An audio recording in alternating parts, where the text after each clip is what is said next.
New tonight at 11, an update about the lawsuit over the City of Buffalo's redistricting process. Now, you may remember over the summertime, the city approved new council district maps. Good evening, everyone. I'm Scott Levin. And I'm Mary Alice Demler. The process over how those maps were decided was contested by the grassroots organization called Our City Action Buffalo. 2 on Your Side's Nate Benson has been following this story for months, and he joins us now live in downtown Buffalo with the new developments. Nate? Good evening, Scott and Mary Alice. Pardon me, sorry about that. Good evening, Scott and Mary Alice. The developments have been flying over the last few days. A lot of paperwork filed in this case. One of the things that stands out is the City of Buffalo first agreeing with Our City Action Buffalo that the redistricting meetings fell under open meetings laws. Today, they flip-flopped on that statement.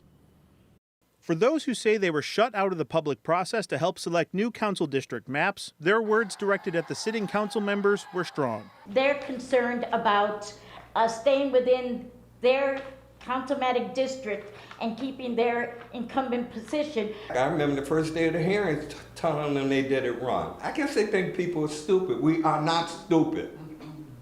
And we're not going to put up with this. On December 2nd, attorney Craig Buckeye from Phillips Lytle and Cavett Chambers, the corporate counsel for the city, filed documents opposing the petition filed by Our City Action Buffalo back in October. The filing included several exhibits and expert statements, but concluded that the Common Council and mayor were under no obligation to enact the council district map of the petitioner's choosing. Their obligation was to enact a map that complies with the law through a fair process that allowed Buffalo residents to express their views. That's what they did. Petitioners may be displeased with the end result, but their displeasure is no basis to overrule the people's elected representatives. The petition should be dismissed. Just a few hours ago, lawyers for Our City Action Buffalo responded. We continue to find discrepancies between what they claim in their filings and what the truth actually is.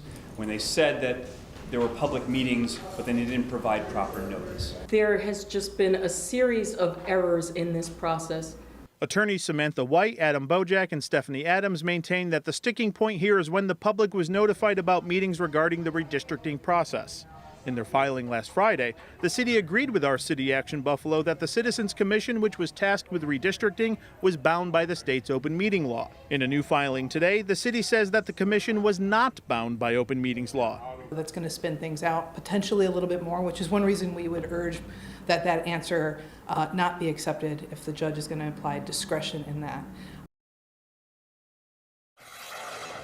I reached out to the City of Buffalo spokesperson in this case, also reached out to the attorney representing the city in this case. Neither one of them provided comment, citing the pending litigation. As for what's next, there are city council elections next year, and petitions for those races will need to go out sometime in February. So this redistricting kerfuffle will need to be resolved in the coming weeks for those elections to happen. Reporting live in downtown Buffalo, Nate Benson, Channel 2 News.